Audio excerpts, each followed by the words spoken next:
No, no, I get up. No, no, no, no, I get up. No, no, can't deny it. No, no, I get up. No, no, no, no, I get up. Halo teman-teman semua, ketemu lagi dengan saya Mandra Gunawan. Kali ini spesial. Hari ini kita setupnya luar biasa, effortnya. Jadi karena tamunya spesial, jadi setupnya harus spesial. Dan kali ini beliau adalah salah satu personal coach ya, bisa dibilang gitu ya. Lagi mau nge-branding ini sih ke personal konsultan gitu. Personal konsultan. Nih beliau sudah melanglang buana di pengembangan sumber daya SDM lah, pengembangan SDM.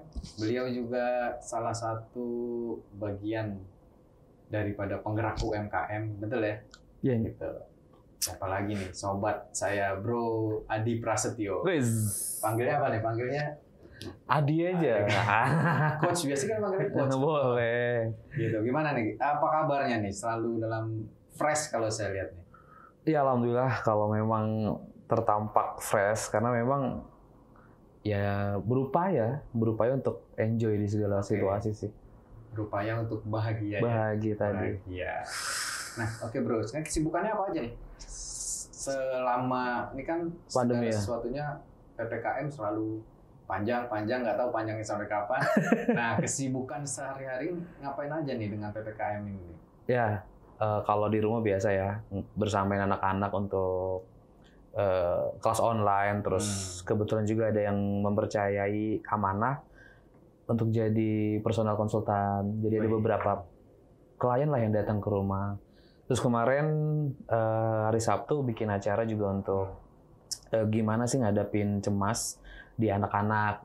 Itu yang nyelenggarain dari beberapa teman-teman yang memang lagi ngedalamin professionals keperawatan. Dia bekerja sama puskesmas setempat dan akhirnya bertempat di Komseko Ciracas.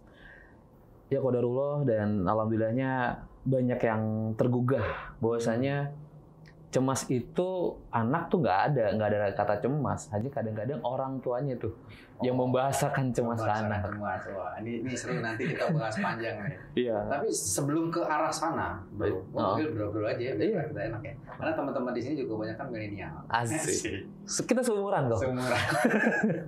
Tapi gini, sebelum ke arah sana, sebenarnya apa sih yang bidang yang lo geluti itu selama ini? Kan setahu gue dulu lo nakes ya? Iya. Nakes, perawat. Cuma sekarang kok arahnya agak mulai ke apa ya, pengembangan diri atau apa segala macam. Sebenarnya apa sehari-hari bidang lo tuh yang lo geluti? Ya buka ini klinik di rumah. Lebih tepatnya sih hipnoterapi klinik. Hipnoterapi berarti lebih ke arah pembersihan mental. Hipnoterapi sama kayak itu ya, hipnotis itu enggak sama nih? Atau beda? Hipnosis ilmunya.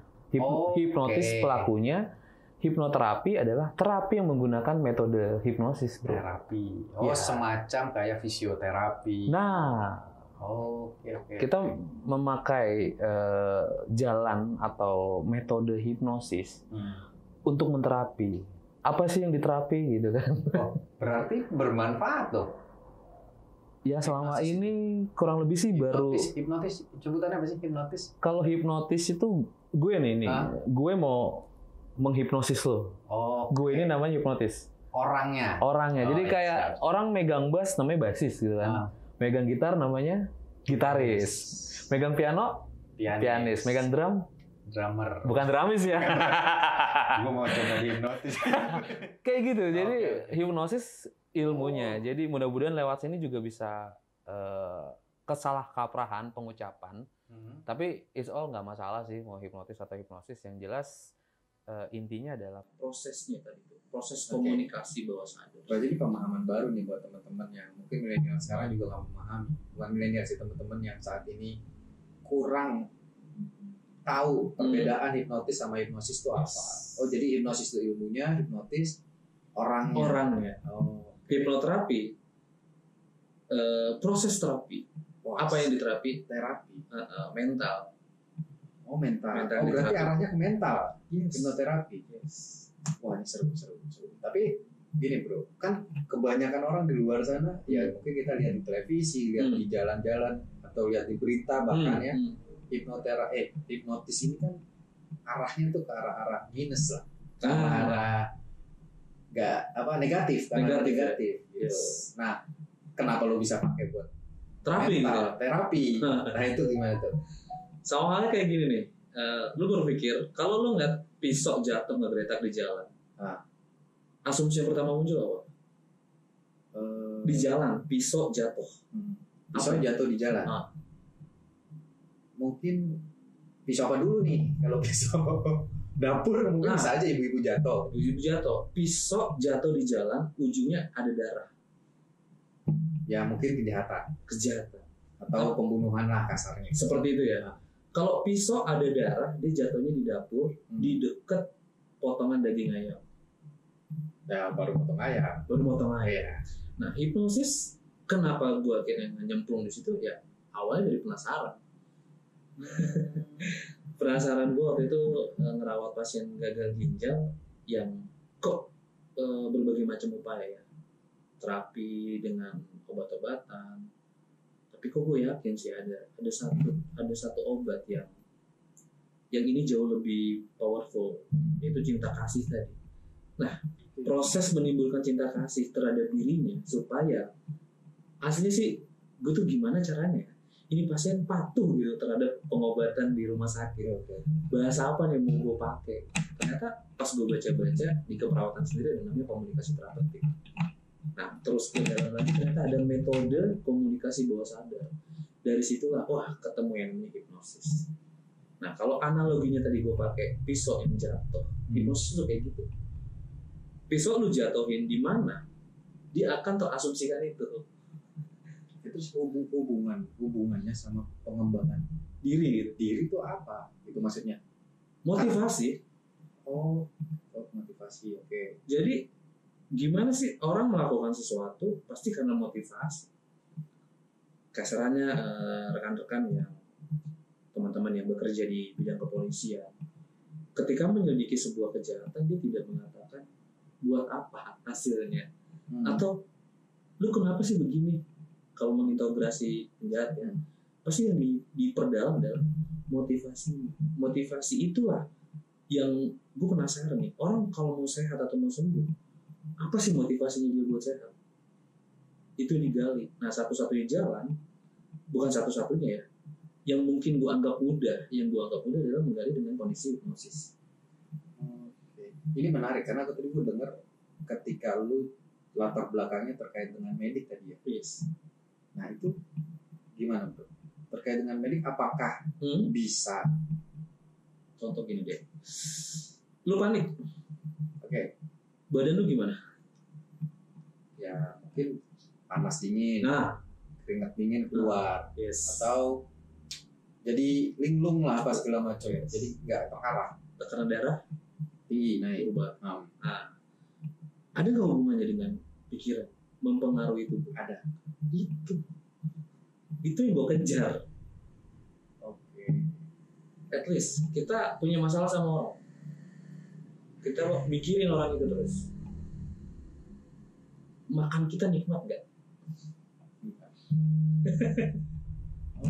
Simpel kan? Tapi ternyata itu berimbas pada gimana tubuh kita berkinerja terhadap perilaku dan keseharian kita.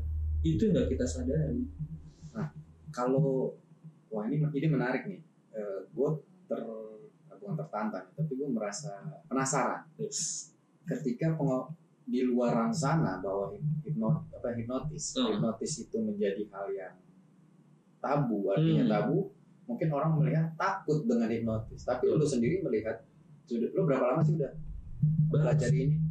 Baru dari tahun 2008, 2007, 10 tahun. Lebih anak udah lari itu bro. Ya karena memang di hipnosis itu semakin dipelajari gue semakin tampak bodoh gitu. Tampaknya ada pembelajaran yang inilah. Apa yang lebih dibikin begitu? Karena manusia itu unik.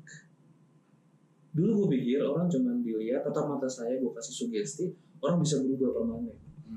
Tapi ternyata ada resiliensi, ada coping dia terhadap masalah, ada mental yang terus berubah terhadap lingkungan apapun. Dan disitulah yang membuat, wah ini gue nggak harus pede dengan satu metode aja nih, gue harus ngembangin ke arah lain.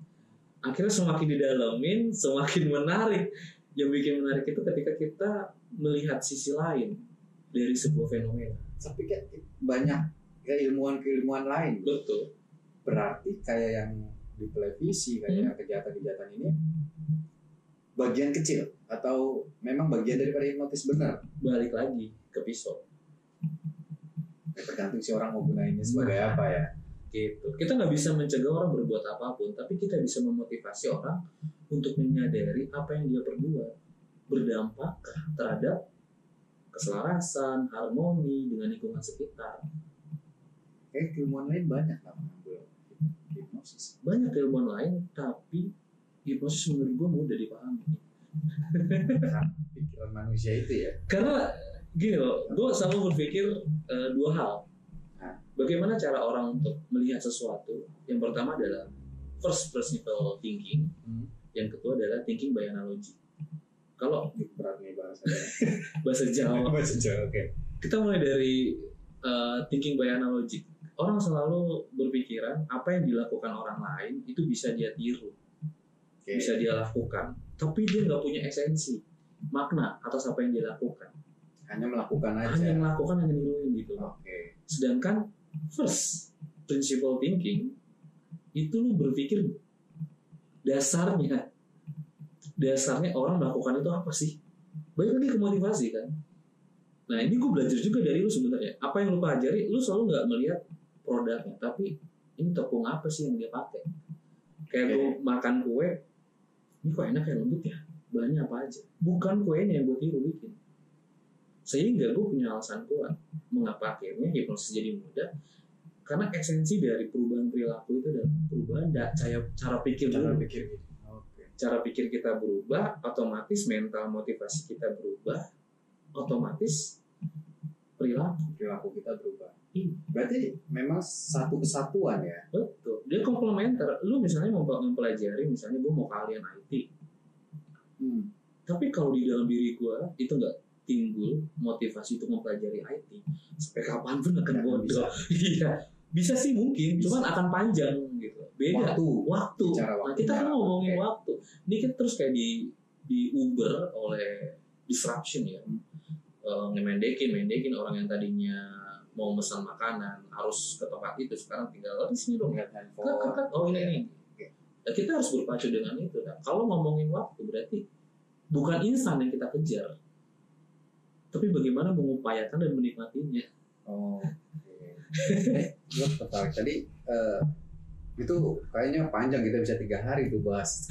Karena pola pikir kita bicara mindset kan, berarti mindset bagaimana mindset kita terbentuk ketika dengan menggunakan pengetahuan metode dari hipnosis. Nah,